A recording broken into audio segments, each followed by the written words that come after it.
Hello, माझा आवाज येतोय व्यवस्थित ऐकायला? हो, येतोय. हा. अंधश्रद्धा निर्मूलन समितीच्या बेलापूर शाखेच्या या सत्यशोधक व्याख्यानमालेमध्ये आपणा सर्वांचं स्वागत आहे. सत्यशोधक व्याख्यानमालेचं हे 5वं पुष्प आहे. सप्टेंबर महिन्यापासून सुरू झालेली ही व्याख्यानमाला आहे आणि या वर्षाच्या जानेवारीचं हे पहिलं पुष्प आपण आहे. आपलं सत्यशोधक व्याख्यानमालेचं हे 5वं पुष्प आहे. आपणा सर्वांचं खूप स्वागत करते मी. आणखीन आपल्या कार्यक्रमाची आपण सुरुवात करूया.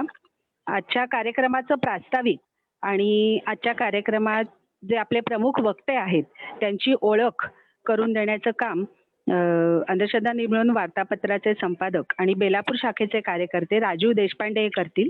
मी त्यांना विनंती करते की त्यांनी प्रास्ताविक आणि पाहुण्यांची ओळख करून द्यावी. धन्यवाद. नमस्कार. महाराष्ट्र अंधश्रद्धा निर्मूलन समितीच्या बेलापूर शाखेतर्फे प्रत्येक महिन्याच्या 20 तारखेला जी 20 तारीख डॉक्टर नरेंद्र दाभोळकरांच्या खुनाशी निगडीत आहे त्या 20 तारखेला आम्ही बेलापूर शाखेतर्फे सत्यशोधक व्याख्यानमाला आयोजित करत आहोत. आपल्याकडे सत्यशोधक या शब्दाला एक विशिष्ट अर्थ आहे. खरं आम्ही ही व्याख्यानमाला आयोजित करताना त्या सत्यशोधक शब्दाच्या एकूण व्याख्येच्या पलीकडे जाण्याचा प्रयत्न केलेला आहे. कारण आपल्याकडे सत्यशोधक महात्मा फुलेंच्या चळवळीतले जे कार्यकर्ते आहेत किंवा जे नेते आहेत किंवा ज्यांनी काम केलेलं आहे अशा अंगानं आपण सत्यशोधक ह्या शब्दाकडे बघतो. खरं आम्ही ही व्याख्यानमाला आयोजित करताना ह्या सत्यशोधक ह्या व्याख्येच्या पलीकडे जाण्याचा प्रयत्न केलेला आहे. म्हणजे सत्यशोधन करणारा शास्त्रज्ञ असेल आपल्या शास्त्रीय प्रक्रियेतून किंवा ही सत्यशोधनाची प्रक्रिया क्रांतिकारकतेच्या दिशेने नेणारा क्रांतिकारक असेल किंवा ही सत्यशोधनाची प्रक्रिया आपल्या कलेतून अभिव्यक्त करणारा कलाकार असेल, त्या इतक्या व्यापक अर्थानं आम्ही ही सत्यशोधक व्याख्यानमाला आयोजित करत आहोत. आणि त्याच दृष्टीनं आम्ही त्याच अनुषंगानं ह्या व्याख्यानमालेचं पहिलं पुष्प प्रबोधनकार ठाकरे यांच्यावर बुलढाण्याच्या नरेंद्र लांजेवार यांनी गुंफलं. तर दुसरं पुष्प शाहीर आमेर शेखांवर कॉम्रेड सुबोध मोरे यांनी दिलेलं आहे. तर तिसरं व्याख्यान पुण्याच्या हनुमंत भवारी यांनी बिरसा मुंडावर व्याख्यान दिलं. तर चौथं व्याख्यान बुलढाण्याचे डॉक्टर किसन वाघ यांनी गाडगे महाराजांवर दिलंय. आणि आज हे 5वं व्याख्यान आपल्या सगळ्यांना जवळजवळ परिचित असलेले म्हणजे नावानं परिचित असलेला जो एक विवेकवादी व्यक्तिमत्व आहे ते विवेकवादी व्यक्तिमत्व डॉक्टर र.धो. कर्वे यांच्यावरचं आजचं आपण हे व्याख्यान आयोजित करत आहोत. र.धो. कर्वे यांच्या ह्या विवेकवादी व्यक्तिमत्वाला अनेक कंगोरे आहेत आणि हे कंगोरे उलगडून दाखवण्याचं काम आज आपल्याला आपल्या व्याख्यानातून जे व्याख्याते करणार आहेत त्यांचं नाव आहे प्रदीप पाटील. प्रदीप पाटील हे सांगलीला हे व्यवसायाने डॉक्टर आहेत. ते गेली जवळजवळ 28 वर्ष आपलं जनरल प्रॅक्टिस सांगलीतून करतायत. तसंच कन्सल्टिंग सायकोलॉजिस्ट म्हणून त्यांनी गेली 15 वर्ष ते काम करतच आहेत. आणि सर्वात महत्वाचं म्हणजे गेली 25 वर्ष ते अंधश्रद्धा निर्मूलन चळवळीतील एक प्रमुख कार्यकर्ते म्हणून कार्यरत आहेत. जवळजवळ त्यांनी 300 बुवा बाबांचं भांडाफोड गेल्या 35 वर्षात केलेलं आपल्याला दिसेल. अनेक भानामतीची प्रकरणं त्यांनी गसाला लावलेली आहेत. त्याचप्रमाणे महाराष्ट्र अंधश्रद्धा निर्मूलन समितीने जे पशुबळींच्या संदर्भात जे मोठं आंदोलन संपूर्ण महाराष्ट्रात उभारलेलं होतं, त्या पशुबळीच्या संदर्भातला प्रमुख सहभाग त्या आंदोलनात डॉक्टर प्रदीप पाटील यांचा होता. रेडिओवर, टीव्हीवर आणि प्रत्यक्षात अशी शेकडो व्याख्यानं, जवळजवळ हजाराच्या वर व्याख्यानं त्यांनी दिलेली आहेत. त्याचप्रमाणे गेली 30 वर्षे चालू असलेलं अंधश्रद्धा निर्मूलन वार्तापत्र आहे, ते प्रस्थापित करण्यात त्यांचा फार मोठा सहभाग आहे. सुरुवातीची 6 वर्ष डॉक्टर प्रदीप पाटील हे अंधश्रद्धा निर्मूलन वार्तापत्राचे संपादक होते आणि त्या अनुषंगाने त्यांनी लिहिलेल्या अनेक लेखाची एक पुस्तकं आपण काढलेली आहेत असं दिसून येईल. बुवाबाजी म्हणून एक पुस्तक आहे. त्यानंतर धर्माची देवळे आणि तीर्थांचा बाजार, भ्रामक वास्तुशास्त्र, वास्तुशास्त्राच्या संदर्भातलं हे भ्रामक वास्तुशास्त्र हे मला वाटतं इतक्या सविस्तरपणे आणि अत्यंत शास्त्रीय पद्धतीने त्या वास्तुशास्त्राची केलेली चिरफाड करणारं मराठीतलं जी काही 2-4 पुस्तकं आहेत त्यातलं हे एक अतिशय प्रमुख पुस्तक आहे असं मला वाटतं. वास्तुशास्त्राच्या संदर्भातलं इतकं सखोल चिरफाड ह्या पुस्तकात केलेली आपल्याला दिसून येईल. तसंच संघर्ष बुवाबाजीचा, महात्मा गांधींचा खून का झाला, देवी खरोखरच म्हणजे अंगात येतात का, नंतर 26 जानेवारीचं महात्म्य, अशी त्यांची ही पुस्तकं प्रसिद्ध झालेली आपल्याला दिसून येतील. त्यानंतर लैंगिकता विषयक चळवळीसाठी समाज स्वास्थ्य या ट्रस्टची स्थापना त्यांनी केलेली आहे. आज त्याचे ते अध्यक्ष आहेत. त्याचप्रमाणे रदो कर्वे यांच्या समाज स्वास्थ्य या मासिकाचं पुनरुज्जीवन त्यांनी केलं आणि सध्या ते त्या मासिकाचे संपादक म्हणून आहेत आणि ते मासिक काढण्याचं काम सध्या डॉक्टर प्रदीप पाटील हे करत आहेत. त्याचबरोबर त्यांनी 2001 साली आकार फाउंडेशनची स्थापना केली आणि हे आकार फाउंडेशन मानसिक आरोग्याच्या क्षेत्रात काम करत आहे. आकार फाउंडेशननं प्रकाशित केलेली पुस्तकांची यादीच तुम्ही बघाल तर तुम्हाला ह्या सगळ्या कामाचं महत्व पटेल. की डोकं कसं चालतं, प्रेम म्हणजे काय, ती अशी का वागती, व्यक्तिमत्व दोष, प्रश्न तुमच्या मनातले आणि उत्तरं डॉक्टरांची, उत्तरे आमच्या डॉक्टरांची आणि रंग बालमनाचे, अशी पुस्तकं आकार फाउंडेशन तर्फे प्रसिद्ध केलेली आहेत. त्यानंतर सायकोथेरपी आणि काउन्सिलिंग, REBT या विषयावर त्यांनी राष्ट्रीय पातळीवरची परिषदा आयोजित केलेल्या आहेत. या आकार फाउंडेशनचं काम आजही चालू आहे आणि ते आकार फाउंडेशनचे डॉक्टर प्रदीप पाटील हे संस्थापक अध्यक्ष आहेत. ह्या म्हणजे कार्यकर्त्याचं रदो कर्व्यांवरचं व्याख्यान आपण आज ऐकणार आहोत. तर मी विनंती करतो डॉक्टर प्रदीप पाटील यांना की त्यांनी आपलं व्याख्यान सुरू करावं. थँक्यू राजू. सर्वप्रथम मला खरं तर सर्व पार्टिसिपंट्सना नमस्कार करायचा आहे की त्यांनी या ठिकाणी वेळ काढून या विषयाला ऐकण्यासाठी म्हणून का होईना तर इथे हजेरी लावलेली आहे. आणि त्याहूनही महत्वाचं हे आहे की आपल्या अंधश्रद्धा निर्मूलन समितीनं हा एक उपक्रम घडवून आणलेला आहे आणि त्याच्या अंतर्गत रदो कर्व्यांचं जीवनचरित्र हे तुम्हाला सर्वांना कदाचित काही सिनेमा पाहिला असेल त्यांना माहिती असेल, पण आज जरा वेगळ्या अँगलने आपण त्याची चर्चा करणार आहोत आणि ते आपण बोलणार आहोत.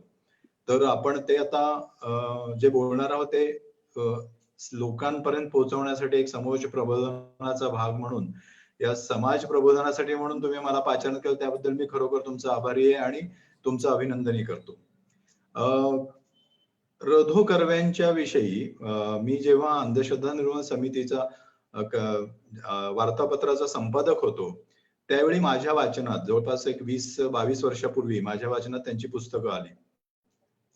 आल्यानंतर मला विशेष कुतूहल वाटलं. कुतूहल यासाठी की बुद्धिप्रामाण्यवादाचा पुरस्कार करणारी जी काही महाराष्ट्रातली मंडळी आहेत, त्यात आगरकर आघाडीवर होते आणि आगरकरांचा वारसा चालवणारी जर मंडळी कोणती असतील तर त्याच्यामध्ये रधो कर्वे हे महत्वाचे होते असं माझ्या वाचनात आलं. त्यामुळे मी रधो कर्व्यांचं चरित्र सगळं वाचून काढलं आणि साधारणपणे 20-22 वर्षापूर्वी मला राहून राहून आश्चर्य वाटत होतं की साधारण 1882 मध्ये जन्मलेल्या रधोंनी, म्हणजे जवळपास 100 वर्ष तर उलटून गेलेली होती, त्या काळामध्ये जी लढाई केली बुद्धिप्रामाण्यवाद जवळ ठेवून आणि वैज्ञानिक दृष्टिकोनाचा पुरस्कार, खरं तर वैज्ञानिक दृष्टिकोन हा शब्द त्यावेळी अस्तित्वात आलेला नव्हता, परंतु बुद्धिप्रामाण्यवादाचा पुरस्कार आणि वैज्ञानिक दृष्टिकोनाचा पुरस्कार आज आपण म्हणू शकतो, तो पुरस्कार त्यावेळी त्यांनी केलेला होता आणि तोही एक अवघड विषय घेऊन केला होता. याच्यामुळे मी त्यांच्या प्रेमातच पडलो. खरं तर लैंगिकता आणि सेक्स हे दोन वेगवेगळे शब्द आहेत. कारण सेक्शुअलिटी असं इंग्रजीमध्ये ज्याला म्हणतात त्याला लैंगिकता म्हटलं जातं आणि लैंगिकता ही जी आहे ती अनेक अंगांनी येते. सेक्स हा फक्त एक अंग आहे त्याचा. सेक्स म्हणजे की एक प्रकार आहे किंवा आपण जे काही समागमाचे प्रकार म्हणतो त्याला तो सेक्स असा म्हटला जातो. परंतु लैंगिकतेमध्ये सर्व विषय येतात आणि लैंगिकता आणि समागम किंवा संभोग या दोन वेगवेगळ्या गोष्टी आहेत. हे प्रथमतः माझ्या मनात रुजवण्याचं काम रधोंच्या साहित्यानं केलं. कारण मी ते सर्व त्यांचे समाज स्वास्थ्याचे अंक वाचले आणि त्यांचं चरित्र पण वाचलं आणि मग माझ्या असं लक्षात आलं की सेक्स एज्युकेशन किंवा लैंगिकतेचं आपण ज्ञान देणारं प्रशिक्षण हे जे काही महाराष्ट्रात किंवा संपूर्ण भारतामध्ये व्हायला पाहिजे, तर त्याच्यासाठी रधोंसारखा माणूस हा आपण अजिबात नजरेआड करून चालणार नाही, किंबहुना तो पायोनियर किंवा पाया घालणारा ठरलेला आहे भारतामध्ये, हे मात्र निश्चितपणे आपल्याला म्हणता येऊ शकतं. मुरुडमध्ये जन्मलेले रधो कर्वे हे कोणाचं अपत्य असेल तर सर्वांना माहिती नसेल तर मी सांगतो की ज्यांना अण्णा असं म्हटलं जायचं किंवा धोंडो केशव कर्वे असं म्हटलं जायचं, त्या धोंडो केशव कर्वे आणि राधाबाई यांचा तो प्रथम मुलगा. आणि रघुनाथराव हे का असे विवेकवादी बनले किंवा ते बुद्धिप्रामाण्यवादी का बनले याच्यासाठी थोडंसं बालपणामध्ये जाऊन आपल्याला बघावं लागेल. कारण मी एक सिरियल आता अलीकडे पाहिली आणि त्याच्यामध्ये मास्टर्स अँड जॉन्सन हे जे या क्षेत्रातले आधुनिक विज्ञानातले प्रयोगकर्ते जे आहेत, जे सेक्सच्या बाबतीत त्यांनी प्रयोग केले, त्यांनी सेक्स प्रत्यक्ष किंवा समागम करणारे असे वेगवेगळे लोक आणून प्रयोगशाळेत त्यांना सेक्स करायला लावून त्याच्यातून तो सेक्स प्रत्यक्ष त्यांनी बघून तिथे एक लॅबोरेटरी त्यांनी तयार केली आणि ह्या प्रयोगशाळेत त्यांनी ती परीक्षणं नोंदवली आणि ती परीक्षणं नोंदवून त्याच्यातनं काही निष्कर्ष काढले. अशा या मास्टर्स आणि जॉन्सन, व्हर्जिनिया जॉन्सन या दोघांवर, म्हणजे मास्टर्स हा एक गायनेकोलॉजिस्ट होता आणि जॉन्सन ही जी होती ती सायकोलॉजिस्ट होती, तर या दोघांनी मिळून केलेलं जे कार्य आहे ते अतुलनीय कार्य आहे. आणि मी त्याच्यावरची एक मालिका बघत होतो की मास्टर्स ऑफ सेक्स म्हणून, ती आज सुद्धा तुम्हाला अवेलेबल आहे, तुम्ही बघू शकता. अतिशय सुंदर मालिका आहे आणि या मालिकेचं जेव्हा मी प्रत्येक एपिसोड पाहत होतो तेव्हा माझ्या असं लक्षात आलं की रधो माझ्या मनातनं गेलेले नाहीयेत, ते सातत्यानं ठाण मांडून बसलेले आहेत. कारण रधोंनी जी मतं मांडली त्या मतांना वैज्ञानिक रूप देण्याचं किंवा वैज्ञानिक सत्य म्हणून जगाला सांगण्याचं काम हे किन्से म्हणा किंवा मास्टर्स अँड जॉन्सन या दोघांनी केलेलं आहे. पण प्रयोगशाळा नसताना सुद्धा रधोंनी मतं मांडली, यामुळे त्यांचं मोठेपण हे खूप मोठं आहे की जे 100 वर्षापूर्वी अधोरेखित झालेलं होतं. म्हणजे मग याचा अर्थ ते बुद्धिप्रामाण्यवादी होते, तर मग बुद्धिप्रामाण्यवाद हा त्यांच्यात रुजला कसा? अर्थातच धोंडो केशव कर्व्यांसारखे बुद्धिप्रामाण्यवादी वडील लाभल्यानंतर हे घडणं सहज शक्य होतं. ते ज्या कुटुंबात वाढले त्या कुटुंबामध्ये सातत्यानं लोकांची एजा असायची आणि हर नमुन्याचे लोक असायचे. मुंबईमध्ये जेव्हा धोंडो केशव कर्वे हे गेले तेव्हा त्या ठिकाणी खरी तर रॅशनलिझमची रघुनाथरावांची सुरुवात झाली असं म्हणायला हरकत नाही. म्हणजे त्या ठिकाणी बालपण जेव्हा त्यांचं जात होतं तेव्हा माणसांचे वेगवेगळे स्वभाव त्यांच्या नजरेस पडत होते, पण ते स्वतः व्यक्त होऊन बोलत नव्हते, कारण रघुनाथराव लहानपणापासून अत्यंत आतल्या गाठीचे म्हणू आपण तशा प्रकारचे ते होते. म्हणजे ते व्यक्त व्हायचे नाहीत, मनातल्या मनात ते सगळं बोलायचे. पण जेव्हा त्यांची मुंज करायचा हट्ट हा त्यांच्या नातेवाईकांनी लावला, हा धोंडो केशव कर्व्यांना ते मान्य नव्हतं, परंतु मुंज करण्याचा जेव्हा हट्ट त्यांनी लावला तेव्हा त्यांनी मुंज न करता मुंजाची जी रक्कम आहे ती मुरुडला एका शाळेला त्यांच्या फंडास ती देऊन टाकली आणि ते 300 रुपये त्या काळातले त्यांनी ते दिले. आणि हे त्यावेळी रघुनाथरावांनी पाहिलेलं होतं. आणि मला असं वाटतं की कुठेतरी मग मुंज नाही केली किंवा मुंज जरी केली तरी सुद्धा त्याचा काही फारसा उपयोग नाही, हे त्याच वेळी बालपणात त्यांच्या लक्षात आलेलं होतं. अण्णांच्या पहिल्या पत्नी गेल्यानंतर, म्हणजे धोंडो केशव कर्व्यांच्या पहिल्या पत्नी गेल्यानंतर त्यांनी दुसरं लग्न गोदूबाई यांच्याशी केलं किंवा आनंदीबाई असं त्यांना आपण म्हणतो, त्यांना बाया असं म्हणायचे, तर त्यांच्याशी केलं. तर रघुनाथराव 12 वर्षाचे असताना त्यांनी ते पाहिलं. पण पाहिलं काय, दुसरं लग्न नाही पाहिलं.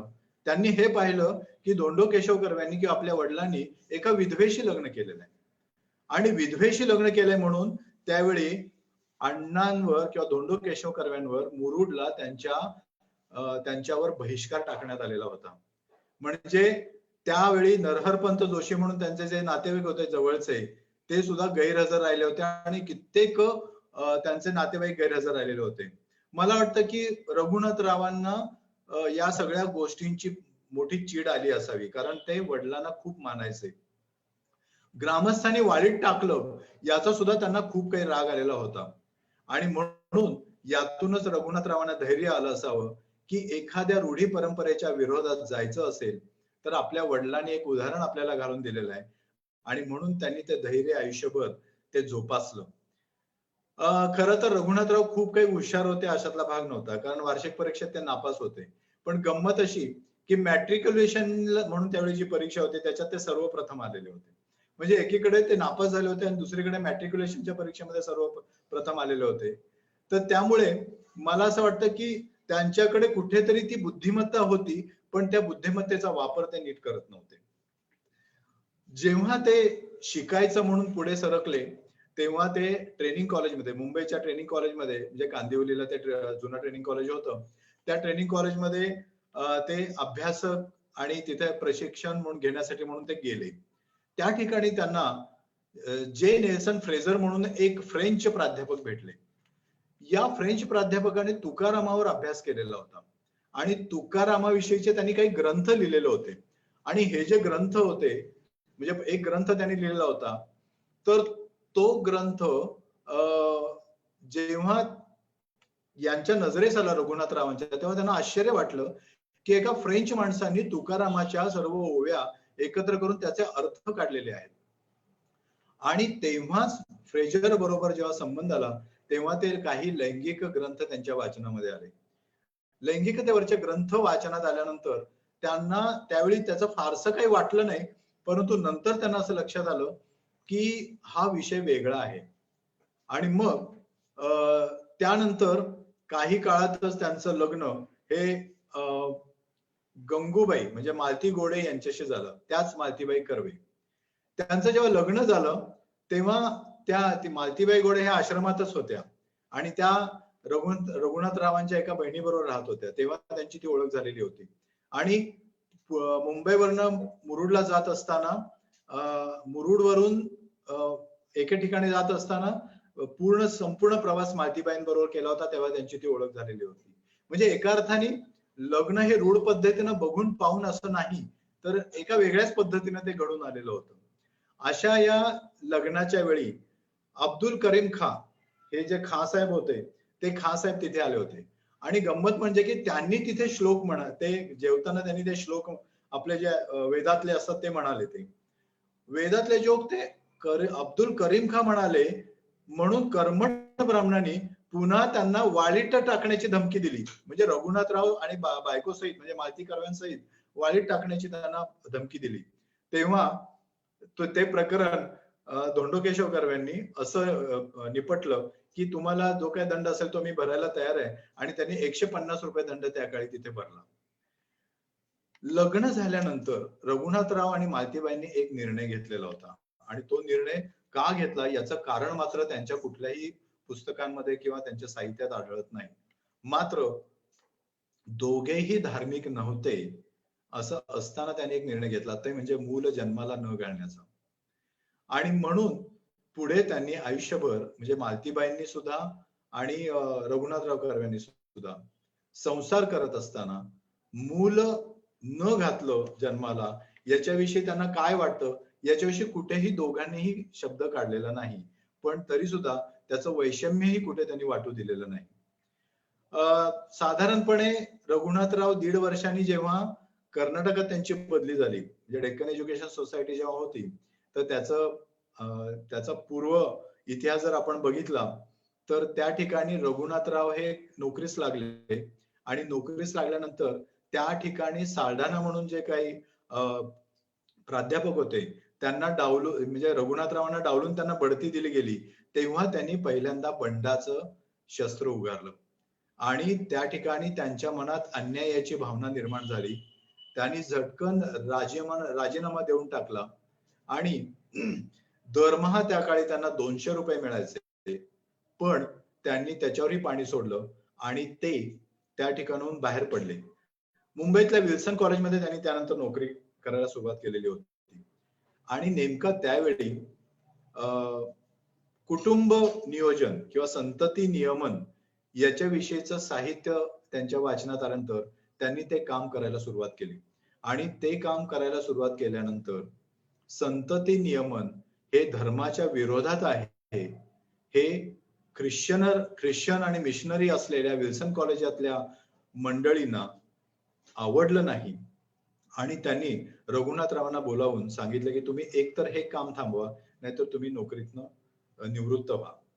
आणि रघुनाथरावांचं वैशिष्ट्य हे की त्यांनी नोकरीवर पाणी सोडलं, आणि ते असं म्हणाले की संतती नियमनाचं आणि लैंगिकता प्रबोधनाचं काम मी सोडणार नाही, आणि त्यांनी तिथे राजीनामा दिला. 1921 साली हे घडलं. 1921 साली संतती नियमनाचा सल्ला देण्याचं केंद्र त्यांनी मग सुरू केलं. पैसे नव्हते जवळ, तर पैसे आपल्याला हवेत म्हणून त्यांनी ते काम सुरू केलं, आणि त्यावेळी त्या संतती नियमनांची साधनं जी होती त्या साधनं विकण्याचं काम त्यांनी सुरू केलं. गिरगावमध्ये त्यांनी ते काम सुरू केलं, आणि त्या काळामध्ये त्यांचं वाचन पण सुरू होतं आणि चिंतन पण सुरू होतं. अमेरिकेमधल्या रॉबर्ट डेल ओवेन म्हणून जे काही एक विचारवंत होते, आणि चार्ल्स नोर्टन म्हणून सुद्धा एक विचारवंत होते, त्यांचं फ्रुट्स ऑफ फिलॉसॉफी हे पुस्तक त्यांच्या वाचनामध्ये आलं, आणि मला वाटतं फ्रुट्स ऑफ फिलॉसॉफीने त्यांच्या विचारामध्ये खूप महत्वाचे बदल घडवले. कारण फ्रुट्स ऑफ फिलॉसॉफीमध्ये धर्माची चिकित्सा केलेली होती, लैंगिकतेविषयी काही मतं मांडलेली होती, आणि ती थेट ही धर्म मतांना आव्हान देणारी होती.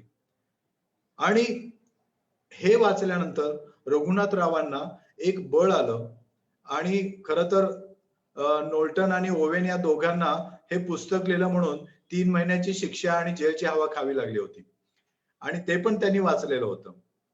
आणि नंतर ओवेन आणि नोल्टनच्या या वाचनानंतर रघुनाथरावांनी असं ठरवलं की संतती नियमनाचं काम आपण आयुष्यभर करायचं, आणि लैंगिकता प्रबोधनाचं काम आपण आयुष्यभर करायचं. आणि मग त्यांच्या वाचनात असं आलं आणि त्यांच्या ऐकण्यात असं आलं की ॲनी बेझंट, ज्या थिओसॉफिकल सोसायटीच्या प्रमुख होत्या, त्या ॲनी बेझंट आणि चार्ल्स ब्रॅडलॉ या दोघांनी मिळून एक पुस्तक लिहिलेलं आहे संतती नियमनावर, आणि त्याच्यावर त्यांचं कार्य सुरू आहे तिकडे.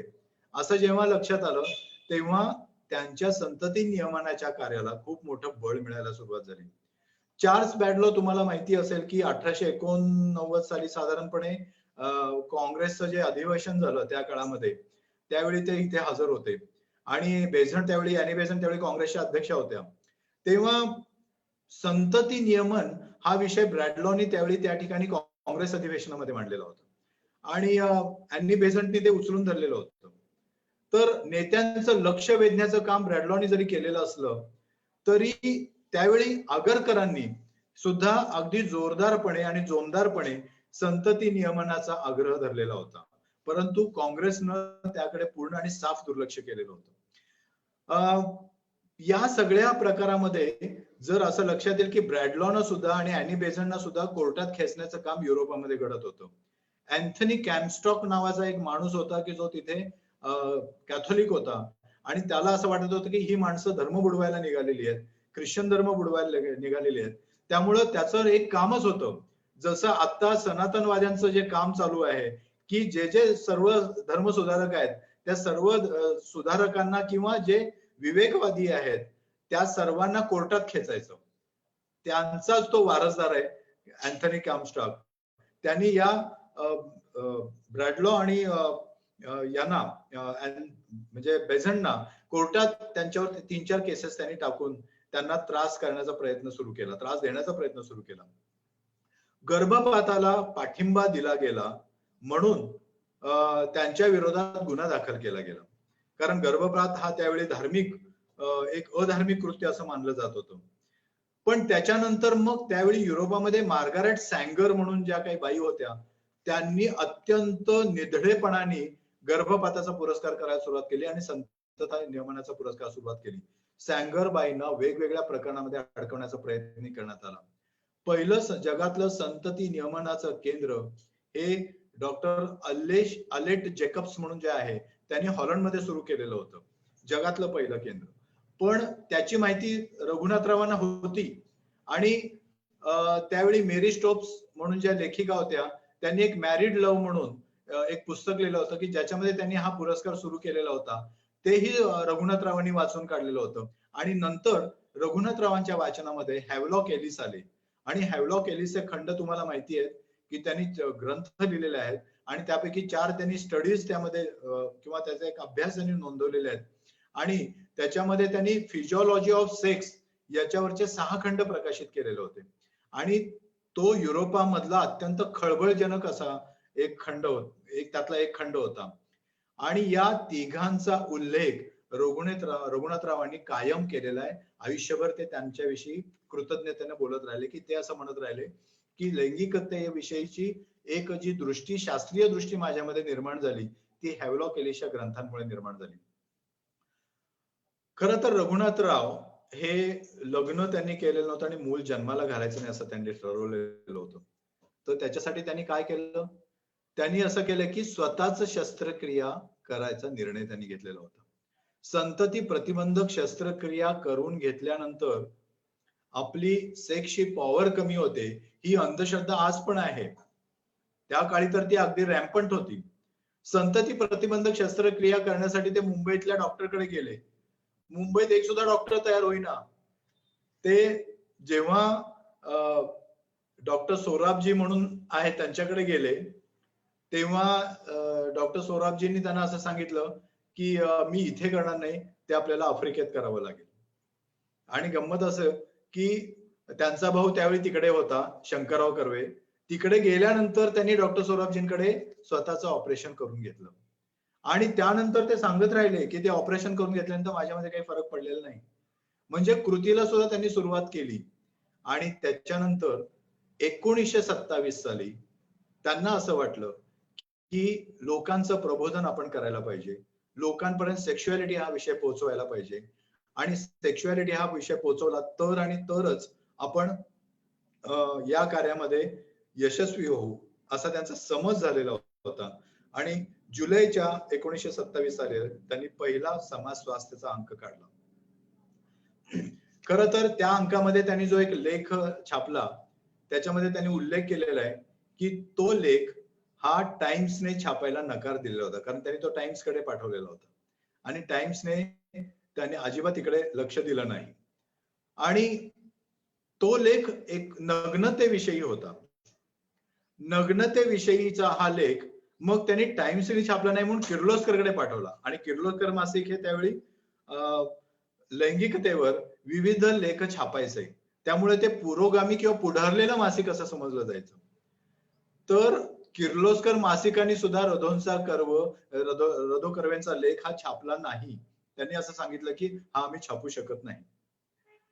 त्यावेळी रधो असं म्हणतात, नग्नतेकडे तटस्थतेनं पाहिल्यास त्यात लाज वाटण्यासारखं काही नाही हे तुम्हाला उमगेल. म्हणजे ऍज अ सायकोलॉजिस्ट म्हणून मी बघताना रधोंचं हे मत मला खूप महत्वाचं वाटतं. कारण इथे सायकोलॉजीचा त्यांनी खूप सखोलतेनं अभ्यास केलेला आहे असं वाटतं. नग्नतेकडे पाहणं हे व्यभिचारी कृत्य आहे असं त्यांना जरी वाटत असलं, म्हणजे लोकांना वाटत असलं, तर ते असं म्हणायचं की मग व्यभिचार नाही काय, मग विनयाने पाहायचं काय असं ते विचारतात. आणि ते पुढे असं म्हणतात की विनय म्हणजे एक सामाजिक ढोंग आहे. म्हणजे ते एवढं निर्भीडपणे म्हणू शकतात आणि असं लिहू शकतात. याच्यातच रधोंच्या त्या कार्याची सुरुवात म्हणजे समाज स्वास्थ्य मासिकाच्या छापण्याची सुरुवात म्हणजे एक खूप मोठी सुरुवात होती असं म्हणायला पाहिजे. खरं तर शारीरिक आणि मानसिक आरोग्य आणि त्याच्यावरचे उपाय हे कोणते असायला पाहिजेत, तर ते वैज्ञानिक असायला पाहिजेत. रघुनाथरावांनी हे त्या काळी हेरलेलं होतं. व्यक्ती आणि समाज या लेखामध्ये त्यांनी त्याचा उल्लेख केलेला आहे. आणि त्यांनी समाज स्वास्थ्याचा उद्देशच असा लिहून ठेवलेला आहे की शारीरिक व मानसिक आरोग्य व उपायांची चर्चा करणं या मासिकाचा उद्देश आहे. आणि कामशास्त्र याच्याविषयी सखोल चिंतन करणं हा या मासिकाचा उद्देश आहे. कामशास्त्र या शब्दाविषयी जर आपण बोलायचं झालं तर ते असं म्हणायचंय की कामशास्त्र या शब्दाचा दुरुपयोगच जास्त झालेला आहे. सदुपयोग या शब्दाचा करून घेण्यात आलेला नाही. त्यामुळं कामशास्त्राविषयी ते लिहिणार आहेत आणि लिहितायत असं म्हटल्यानंतर पहिले 1-2 अंक प्रकाशित झाल्यानंतर पुणेरी सनातन्यांचं डोकं ताळ्यावर राहिलं नाही. ते फिरलं आणि पुणेरी सनातनी यांनी रघुनाथरावांना घेरायला सुरुवात केली. रधोंना घेरायचं म्हणजे काय, अर्थातच त्यांची पुढची तयारी सुरू झालेली होती. त्यांची माहिती काढणं, त्यांची बदनामी करणं हे सर्व प्रकार सुरू झालेले होते. आणि मग त्यांनी जेव्हा त्यांना विरोध व्हायला सुरुवात झाली तेव्हा त्यांनी एक लेख लिहिला, व्यभिचाराचा प्रश्न. आणि त्याच्यात त्यांनी एक वाक्य लिहिलं की प्राचीन आर्य संस्कृतीबद्दल मनास वाटेल त्या गप्पा ठोकून देणाऱ्या पुणेरी सनातन्यांकरिता हा विशेष लेख आहे. असं जेव्हा त्यांनी म्हटलं तेव्हा ते झोंबलं आणि त्या ठिकाणी समाज स्वास्थ्याच्या विरोधात एक फळी उभी राहायला सुरुवात झाली आणि तो विरोध सुरू झाला. रघुनाथरावांचं ठाम म्हणणं होतं, रधो म्हणायचे की व्यभिचाराकडे कानाडोळा करण्याची हिंदू धर्माची प्रवृत्तीच आहे असं ते म्हणायचे. आणि असं त्यांनी त्यांच्या समाज स्वास्थ्यामध्ये म्हटलेलं देखील होतं. कारण त्यांनी देवदेवतांची उदाहरणं दिलेली होती आणि ती देवदेवतांची उदाहरणं दिल्यानंतर मात्र एक मोठा भडका उडाला. 25 ऑक्टोबर 1931 रोजी पुणेकर विरोधक सगळे एकवटले. त्यांनी यजुर्वेदीय माध्यम दिन सभा म्हणून स्थापन करून त्या ठिकाणी एक ठराव केला आणि त्या ठरावामध्ये त्यांनी असं डिक्लेअर केलं की समाज स्वास्थ्य हे मासिक अश्लील आहे, आर्य संस्कृतीचा नाश करणार आहे. आणि त्याचे जे अध्यक्ष होते सरदार जगन्नाथराव पंडित, त्यांनी सहीनिशी एक पत्रक प्रकाशित केलं आणि त्या पत्रकावर अहिताग्नी शंकर राजवाडे यांनी सही केली आणि त्यांनी नेतृत्व केलं. आणि त्याच्यामध्ये त्यांनी असं म्हटलं की रघुनाथराव कर्वे आणि त्यांचं समाज स्वास्थ्य हे धर्म बुडवायला निघालेलं एक मोठा बॉम्ब गोळा आहे. असं म्हटल्यानंतर त्याच्यावर उत्तर देताना राजवाडेनं उत्तर त्यांनी परत दुसऱ्या अंकामध्ये त्यांनी असं दिलं की आम्ही ज्या रबरी टोप्या विकतो त्या राजवाड्यांनी सुद्धा तयार करायला आमचं काही हरकत नाही. आणि त्यांनी जर ती तयार करून आम्ही जी उपकरणं विकतो तीही उपकरणं जी विकतो तीही तयार करून जर त्यांनी विकली तर आम्ही त्यांना मदत करू आणि आम्ही त्यांची उपकरणं विकत घेऊन आम्ही ती कुठलंही व्याज किंवा त्याच्यावर कुठलंही कमिशन न घेता आम्ही ती विकू. याचा इतका राग राजवाड्यांना आला तर त्याच्यावर त्यांनी हे धर्माला बुडवून लैंगिकतेचा व्यापार करणारे व्यापारी आहेत असं जेव्हा ते म्हणाले तेव्हा त्याला उत्तर देताना रधो असं म्हणतात की अहिताग्नी काय किंवा राजवाडे काय हे सुद्धा बुरसटलेली धार्मिक मतेच विकतात.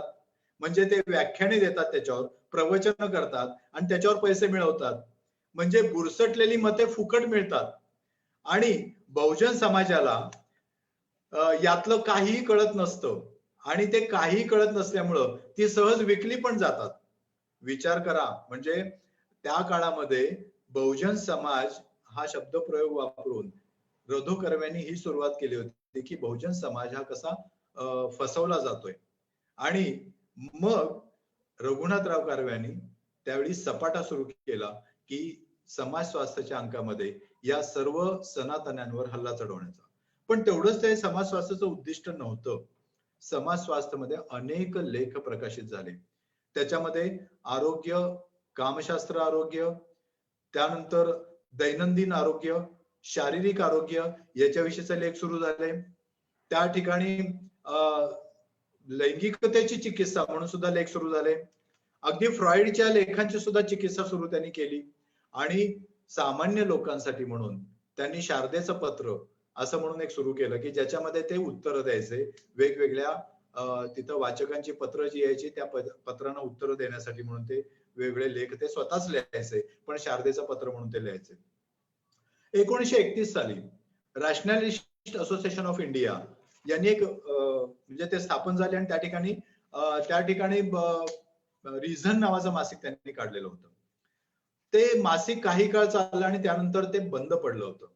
ते पुन्हा सुरू करायचा निर्णय जेव्हा रॅशनलिस्ट असोसिएशनने घेतला तेव्हा त्या ठिकाणी त्यांनी एक निबंध स्पर्धा आयोजित केली आणि त्या निबंध स्पर्धेमध्ये त्यांनी रघुनाथरावांनी भाग घेतला. रघुनाथराव निबंध स्पर्धेमध्ये कुठल्याही किंवा लेख स्पर्धेमध्ये आवर्जून भाग घ्यायचे. का? तर नोकरी त्यांची सुटलेली होती. ते दादरमध्ये आणि गिरगावमध्ये जाऊन शिकवण्या करायचे आणि तेवढ्यावर त्यांचा चरितार्थ चालायचा. त्यातनं अंदाजे त्यांचे 100 ते 150 रुपये हे त्यांना महिन्याकाठी मिळायचे. आणि म्हणून आणखी पैसे मिळावेत आणि पदरचा खर्च घालून ते समाज स्वास्थ्य मासिक काढायचे. त्यामुळं त्यांना जाहिराती सुरुवातीला मिळायच्याच नाहीत त्या मासिकामध्ये आणि त्यामुळं त्यांना पैसे उभे करण्यासाठी म्हणून ते निबंध स्पर्धेत भाग घ्यायचे. त्यावेळी रिझन मासिक ते त्या निमित्तानं झालेल्या सेंट्स अँड फकीर्स नावाचा एक निबंध त्या ठिकाणी त्यांनी रिझन मध्ये तो छापलेला होता. साधूंची आणि संन्याशींची आणि बुवा महाराजांची ही जी काही एक पिलावळ आहे, ती पिलावळ किंवा तो जो सुळसुळाट आहे, तो सुळसुळाट हा उपद्रवकारी आहे या समाजाला, असं मत त्यांनी त्या सेंट्स अँड फकीर्स मध्ये त्यांनी ते मांडलेलं होतं. आता गंमत अशी होती की त्यावेळी रिझन मासिकामध्ये जेव्हा हा लेख प्रसिद्ध झाला तेव्हा त्याच्यावर खटला भरण्यात आला. डॉक्टर DL डिव्हाइन म्हणून त्यावेळी तिथे प्रेसिडेंट होते आणि ते अर्थातच ते विवेकवादी होते आणि ते नास्तिक होते. तर त्यांनी रिलिजन अँड मोरॅलिटीवर एक लेख लिहिलेला होता. तर रिलिजन अँड मोरॅलिटीवर त्यांच्यावर एक खटला दाखल झाला होता CL डिव्हाइनवर, म्हणजे डॉक्टर डिव्हाइनवर. आणि त्यावेळी डॉक्टर डिव्हाइनने एक चांगला वकील देऊन त्याच्यातनं ते सही सलामत सुटले होते की त्याच्यामध्ये असं इमोरल काही नाही असा कोर्टाने निर्वाळा दिलेला होता. मोरॅलिटीचा प्रश्न निर्माण झाल्यानंतर मग रधोंच्या लक्षात असं आलं की त्यांना संपादक पदाची धुरा ही देण्यात आली रिझनची. आणि मग त्यांच्या असं लक्षात आलं की अश्लीलतेची समाधानकारक व्याख्या आपल्या देशात झालेली नाही. अश्लीलता म्हणायचं कशाला, अश्लीलता म्हणजे नेमकं काय, याच्याविषयी मग त्यांनी लेख लिहायला सुरुवात केली. 1932 चा जो रिझनचा अंक आहे त्यांनी त्यावेळी त्याच्यामध्ये उहापोह केलेला आहे. त्या अंकामध्येच त्यांनी काही विशेष मतं मांडलेली आहेत. म्हणजे प्लॅनचेट, विदा ऋषी म्हणून एक गृहस्थ होते, ते प्लॅनचेट वगैरे करायचे. तर त्यांनी प्लॅनचेट कसं थोतांड आहे याच्याविषयी मतं मांडलेली होती. त्यांनी ते समाज स्वास्थ्यामध्ये सुद्धा मांडलेलं होतं. धर्मश्रद्धेचे परिणाम काय काय होतात आणि कुठपर्यंत होतात त्याचं त्यांनी त्यावेळी मत मांडलेलं होतं. आणि धर्मश्रद्धेचं आता आपण बघतोय आजच्या काळामध्ये की हिंदुत्ववादी विचारधारा ही धर्मश्रद्धेचा परिपाक आहे हे आता आपल्या लक्षात आलेलं आहे. पण त्यावेळी त्यांनी ते हेरलेलं होतं आणि त्या हेरून त्यांनी त्याच्यावर ताशेरे ओढलेले होते. दुसरं म्हणजे की श्रद्धेमुळे तारतम्य नाहीसे होते आणि आभास निर्माण होतात, इतकं थेट मत त्यांनी ते आपल्या मासिकांमधनं मांडलेलं होतं. आणि पुढे जाऊन ते असं म्हणतात की देवांच्या अवतारांपैकी जर देवच ते मांडत असतील तर मला असं वाटतं की देवाच्या अवतारापैकी फक्त बुद्ध हा अहिंसक होता आणि तो ईश्वर आणि आत्म्याला नकार देणारा होता, असं ते स्पष्टपणे म्हणतात.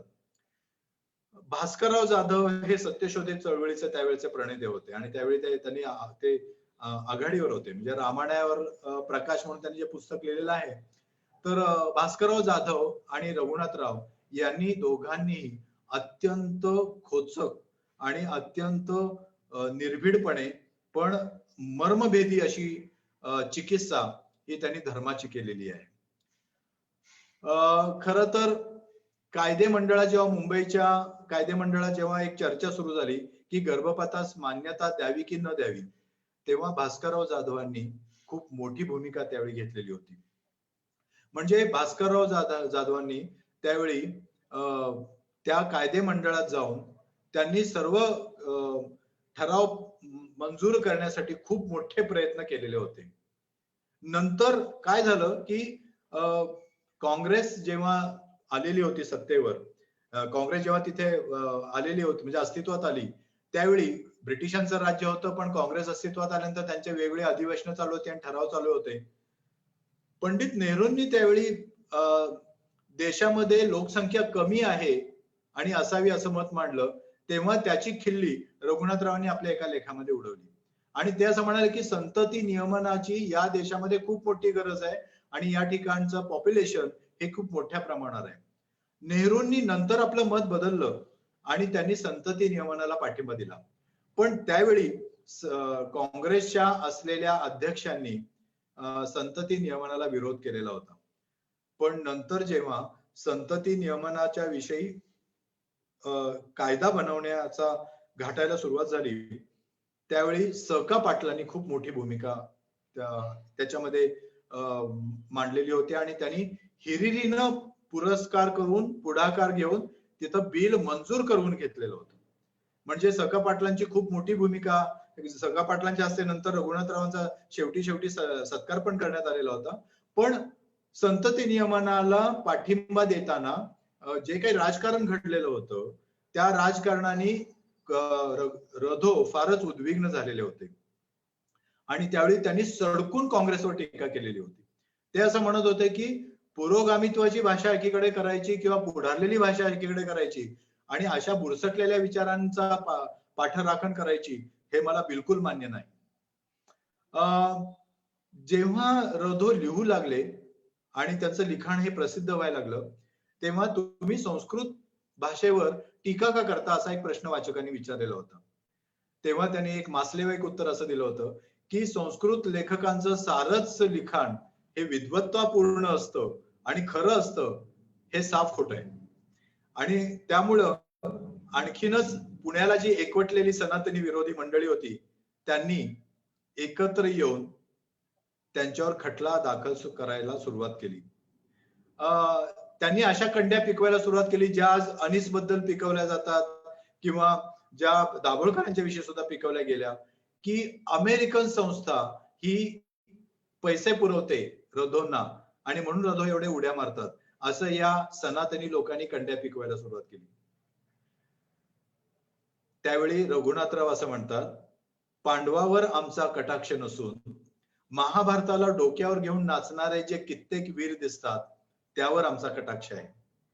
ब्राह्मण कितीही सत्ताहीन असले तरी इतरांस त्रास देण्याची शक्ती त्यांचे अंगात आहे आणि गरीब बिचाऱ्या पोटभरू भटाप्रमाणेच ढेकून पिसवा देखील बिचाऱ्या आणि पोटभरूच असतात, तरी सुद्धा त्यांना मारावेच लागते की नाही. या विचार मांडल्यानंतर माध्यंदिन यजुर्वेदीय सभेचं डोकं फिरलं आणि त्यांनी कोर्टात केस टाकली आणि कोर्टात केस टाकल्यानंतर त्यांना कोर्टाच्या वाऱ्या कराव्या लागल्या. सनातन्यांनी कोर्टामध्ये खेचण्याचं काम हे 100 वर्षापूर्वी पण केलं होतं आणि आता सुद्धा केलेलं आहे. मी जेव्हा अंधश्रद्धा निर्मूलन समितीचा संपादक होतो त्यावेळी संपादक या नात्याने माझ्यावर आणि डॉक्टर दाभोळकरांवर दोघांवरही 22 केसेस त्यांनी दाखल केलेल्या होत्या. त्यातल्या कित्येक परस्पर निकाली निघाल्या. पण त्यावेळी दाभोळकर आणि आम्ही सर्वजण आणि अनिसे म्हणजे वार्तापत्राचे संपादक मंडळ आम्ही खेटे घालत होतो. गोव्याच्या कोर्टामध्ये केसेस दाखल केल्या सनातन संस्कृतीने. सनातन भारतीय संस्कृती ही सनातन संस्कृती आहे. आणि हायकोर्टामध्ये सुद्धा आम्ही खेटे घातलेले आहेत. पण हे खेटे घालणं हे काही आमचं पहिलं नव्हतं.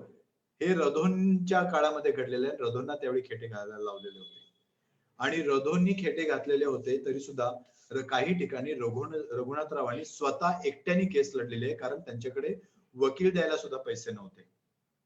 एका खटल्यामध्ये डॉक्टर बाबासाहेब आंबेडकर हे त्यांचे वकील होते आणि बाबासाहेब आंबेडकरांनी अश्लील असं या मासिकामध्ये काही नाही, संतती नियमन हा वैज्ञानिक दृष्टिकोनाचा भाग आहे आणि त्यामुळं याच्यामध्ये विवेकवादी विचारसरणी मांडली जाते असं मत त्यावेळी कोर्टासमोर मांडलेलं होतं. कोर्टाने हे मत अमान्य केलं आणि पहिल्या खटल्यामध्ये 200 रुपये दंड हा ठोठावला रघुनाथराव कर्व्यांना.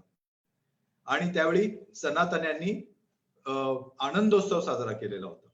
गंमत अशी की रिझनचे ते संपादक असताना तेव्हा सुद्धा खटले दाखल होण्याची शक्यता असताना रघुनाथरावांनी कुठलीही तमा बाळगली नाही आणि त्यावेळी गांधींवर टीका करायला सुद्धा त्यांनी मागे पुढे पाहिलं नाही.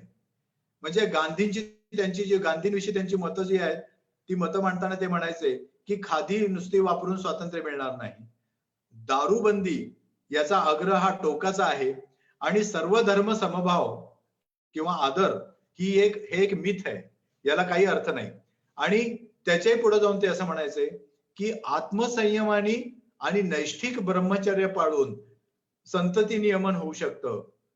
हे अत्यंत हास्यास्पद असं विधान आहे जे गांधींनी केलेलं आहे. आणि त्यामुळं त्यांनी गांधींना पत्र लिहिलं की तुम्ही असा जो पुरस्कार करता याचा फायदा होत नाही. त्यावर गांधींनी असं उत्तर दिलं की संतती नियमनाच्या उपकरणांनी कुठलाही फायदा होत नाही. त्यावेळी त्यांनी परत असं उत्तर दिलं की त्याचा फायदा झालेला देश म्हणजे हॉलंड आहे. तुम्ही हॉलंडमध्ये जाऊन बघा की त्या ठिकाणी कितीतरी नियंत्रण या संतती नियमनांच्या साधनांनी केलेलं आहे. अर्थातच गांधी हे काँग्रेसचे लाडके नेते असल्यामुळं मोरारजी देसाई, डॉक्टर गिल्डर वगैरे सगळ्या मंडळींनी त्याला पाठिंबा दिलाच नाही संतती नियमनाला. त्यामुळे त्यांच्यावर सुद्धा त्यांनी सडकून टीका केली आणि त्यांनी कामकला या पुस्तकाची जाहिरात जी आहे त्या जाहिरात त्यांनी काँग्रेस प्रकाशित होणारं लोकशक्ती नावाचं त्यावेळचं एक मुखपत्र होतं, तर तिथं ते प्रकाशित करायचंय. त्यांच्या कामकला नावाचं पुस्तक जे रघुनाथरावांचं होतं ते, तर त्या पुस्तकाचं छापणं हे त्यावेळी लोकशक्तीनं बंद करून टाकलं आणि त्यानंतर ज्ञानप्रकाशने सुद्धा ते बंद केलं. आधुनिक आहारशास्त्र नावाचं पुस्तक त्याने एक लिहिलं होतं आणि त्याच्यामध्ये आहार कसा असावा याची मांडणी केलेली होती. तर धर्माप्रमाणे आहार कसा आणि कोणता घ्यावा याचा सुद्धा त्यांनी त्याच्यामध्ये परामर्श घेऊन उहापोह केलेला आहे. 1939 अंकामध्ये त्यांनी अश्लीलतेची व्याख्या मांडली आणि त्याचं त्यांनी सार असं काढलं, अश्लीलता हा कोणत्याही लेखाचा, चित्राचा किंवा इतर कुठल्याही वस्तूचा गुण नसून तो फक्त तसा आरोप करणाऱ्याच्या मनाचा गुण आहे. आणि अश्लीलतेविषयी जर कोणी स्वातंत्र्याचा मुद्दा मांडत असेल, म्हणजे स्वातंत्र्य आपण जर दिलं तर अश्लीलतेचं स्वातंत्र्य दिलं तर मग अश्लीलता फैलावेल आणि सगळीकडे मग समाज भ्रष्ट होईल, तर स्वातंत्र्याला मर्यादा एकच ते म्हणायचे, दुसऱ्याचं नुकसान करायचं नाही, मन दुखवायचं नाही आणि तेही निष्कारण मन दुखवायचं नाही, चुका करायचं सुद्धा स्वातंत्र्य असलं पाहिजे. रघुनाथराव व्यक्ती स्वातंत्र्याचे पुरस्कर्ते होते आणि त्यांच्यावर सगळ्यात मोठा प्रभाव जर होता कोणता, तर तो बर्ट्राड रसेल. आणि अर्थातच मगाशी मी सांगितलं की जे 6 खंड वाचले त्या एलिसचा, जेव्हा रसेलची मतं ते मांडायचे तेव्हाच त्यांच्या असं लक्षात आलं की धर्माची चिकित्सा किती मूलग्राही पद्धतीने होऊ शकते आणि लैंगिकता सुद्धा किती टोकाला जाऊन आपण त्याचा विचार करू शकतो. थिओसॉफीच्या संदर्भात ते म्हणायचेच की थिओसॉफी हा निव्वळ मूर्खपणा आहे किंवा धर्म म्हणजे एक तोतांड आहे असं ते म्हणायचेच. पण ते लैंगिकतेविषयी बोलताना असं म्हणायचंय की समागमाची पूर्वतयारी करण्यासाठी म्हणून आणि पुढे निर्माण होणाऱ्या संततीसाठी म्हणून आपल्याला जर कोणता विचार मनात आणायचा असेल तर तो विचार म्हणजेच लैंगिकतेच्या शास्त्राचा अभ्यास होय असं ते म्हणायचे. त्यांनी अनेक लेख मांडले म्हणजे समागमाची पूर्वतयारी कशी करावी याचा एक लेख त्यांनी समाजशास्त्रामध्ये प्रकाशित केलेला आहे. काम वासनेची त्यांनी मीमांसा या नावाचा एक लिहिलेला आहे. नंतर आरोग्य आणि कामशास्त्र आणि व्यायाम आणि कामशास्त्र याच्याविषयी त्यांनी लिहून ठेवलेलं आहे. म्हणजे मी पुन्हा पुन्हा सांगेन की मास्टर जॉन्सन आणि किन्सेनी जे नंतर मांडलं ते रघुनाथरावांनी आपल्या समाज स्वास्थ्यामध्ये त्याचा सुरुवात केलेली होती मांडायला. समाज स्वास्थ्य हे भारतातलं पहिलं मासिक आहे जे लैंगिकतेवर आणि संतती नियमनावर प्रकाशित झालं. प्रथम संभोगावेळी होणारे कौमार्यभंग म्हणजे काय हा प्रश्न त्यावेळी एका वाचकाने विचारला. त्याच्यावर त्यांनी लेखच लिहून टाकला. त्यांनी एका वाचकाने विचारलं की आसनं ही महत्वाची असतात का लैंगिकतेमध्ये, तर त्यांनी आसनांचे प्रकार कोणते हे त्यांनी सरळ त्यामध्ये लेखामध्ये दिलं आणि तसं त्यांनी त्या कोणते कोणते आसनं असतात त्याचं एक विवरण सुद्धा देऊन टाकलं. समलिंगी संभोगाबाबतीत त्या काळी त्यांनी अगदी थेट मतं मांडलेली आहेत. म्हणजे मास्टर अँड जॉन्सनच्या सिरीज मध्ये तुम्ही बघाल तर त्या ठिकाणी गायनेकॉलॉजिस्ट म्हणून तो काम करत असताना मास्टर हा काम करत असताना त्या हॉस्पिटलमध्ये गायनेकॉलॉजी डिपार्टमेंटचा एचओडी जो होता तो समलिंगी संभोगी होता. पण तो कधीच त्यांनी ते सांगितलेलं नसतं आणि त्याची बायको आणि तो एचओडी असलेला तो माणूस म्हणजे तो डॉक्टर हे कायम वेगळे राहायचे. म्हणजे बायको जवळपास 40 वर्षाची होत आली तरी सुद्धा सेक्स त्यांच्यामध्ये घडलेला नसतो. हे जेव्हा बायको त्यांच्या प्रयोगशाळेत येऊन सांगते की माझा नवऱ्याबरोबर सेक्स झालेला नाही तेव्हा जॉन्सनला मास्टर आणि जॉन्सनला धक्का बसतो. त्या काळामध्ये जर हे आता अलीकडे साधारण 50-60 वर्षापूर्वी घडलेली घटना आहे, 100 वर्षापूर्वी घडलेल्या या गोष्टीच्या वेळी जर रघुनाथरावांनी हा विचार केला की समलिंगी संभोग म्हणजे काय तर त्यांनी त्याच्याविषयी अत्यंत मार्मिक असं लिहिलेलं आहे. समलिंगी संभोग म्हणजे अनैसर्गिक नव्हे निसर्गपूरक असं ते म्हणतात. म्हणजे समलिंगी संभोग ही विकृती नाही आहे. म्हणजे फ्रॉइडला सुद्धा कुठेतरी कधीतरी वाटत होतं पण ते रुंधोना नाही वाटलं आणि त्यावेळी त्यांनी समलिंगी संभोग म्हणजे एक नैसर्गिक वेगळा आविष्कार या अर्थाने त्याची मांडणी केलेली होती. खरं तर जेव्हा अशा पद्धतीनं ते विचार मांडत असायचे समाज स्वास्थ्यामधून तेव्हा त्यांना विरोध होत गेला. त्यांच्यावर 3 खटले दाखल केले. पण रघुनाथरावांनी केवळ एवढंच कार्य केलं का तर नाही. रघुनाथरावांनी नाटकं सुद्धा लिहिलेली आहेत. त्यांची 3 नाटकं त्यांनी लिहिली पण ती बसवली गेली नाहीत. म्हणजे त्यांच्या नाटकांचं कौतुक हे त्यावेळच्या अनेक म्हणजे संगीत संशय कल्लोळ आणि वगैरे वगैरे लिहिलेल्या सगळ्यांनी केलेलं आहे परंतु ती नाटकं बसवली गेली नाही. त्यापैकी एक संगीत तरला म्हणून एक नाटक होतं. दुसरं नाटक जे त्यांनी भाषांतरित केलं होतं म्हणजे एक फ्रेंच नाटककार आहे मोलिएर म्हणून त्यांचं तारफ्यूक म्हणून एक नाटक आहे. त्या नाटकाचं त्यांनी भाषांतर गुरुबाजी म्हणून केलेलं होतं. न्यायाचा शोध म्हणून त्यांनी एक नाटक लिहिलं. ते अर्थातच मालतीबाईंचं पात्र डोळ्यासमोर त्यांनी केलं होतं. म्हणजे त्याच्यामध्ये त्यांनी एक उल्लेख केलेला आहे की मुंबईमधल्या एका डॉक्टरकडे एक पात्र जातं आणि ते पात्र जातं आणि त्या पात्र त्या डॉक्टरकडे जाऊन म्हणतं की माझ्या बायकोचा गर्भपात करायचा आहे. तर तो डॉक्टर म्हणतो मी गर्भपात करत नाही. मग तो पात्र असं म्हणतं की तुम्ही गायनेकॉलॉजिस्ट आहात. तर ते असं म्हणतं हो मी जैन गायनेकॉलॉजिस्ट आहे त्यामुळे मी अहिंसावादी असल्यामुळे मी गर्भपात करत नाही. म्हणजे गंमत अशी की नाटकांमधून सुद्धा त्यांनी प्रबोधनाचं कार्य त्या ठिकाणी केलेलं आहे. ही 3 नाटकं त्यांनी लिहिली आहेत. संगीताचे ते भोगते होते. ते गाणं नेहमी ऐकायचे आणि सौंदर्य शास्त्राची मीमांसा करण्याविषयी सुद्धा त्यांचं लिखाण त्याच्यावर सुद्धा त्यांनी समाज स्वास्थ्यामध्ये लिहिलेलं आहे. प्रभाकर पाध्ये यांच्यावर त्यांनी झोड उठवलेली आहे की त्यांची सौंदर्य मीमांसा ही कशी चुकीची आहे असं त्यांनी त्यावर झोड उठवलेली आहे. त्यामुळे त्यांचं आणि दोघांचं नेहमी वाद प्रतिवाद चालायचे. त्यांचे विचार हे ते मांडत असताना, म्हणजे या विषय मांडत असताना त्यांचं इतरत्र पण लक्ष असायचं. ते स्वतः कार्यक्रमांना जायचे. नाटकाला जर ते गेले तर ते श्रोत्यात बसायचं पसंत करायचे आणि तिथूनच ते नाटकाचा आस्वाद घ्यायचे. असे असणारे रघुनाथराव कर्वे यांचं कौटुंबिक जीवन मात्र हे खूप हलाखीचं होतं. मालतीबाई कर्वेंना संसार चालवणे अतिशय कठीण व्हायचं. मालतीबाई स्वतःच एके ठिकाणी शिकवायला जायच्या, शिकवणी म्हणून. त्याच्यातनं त्यांचा एक संसाराचा गाडा पुढे चालायचा. पण नंतर त्यांना रक्ताचा क्षय झाला आणि त्यामुळे त्या आजारी पडायला लागल्या सारख्या. आजारी पडल्यानंतर त्यांचा खर्च पुन्हा वाढला.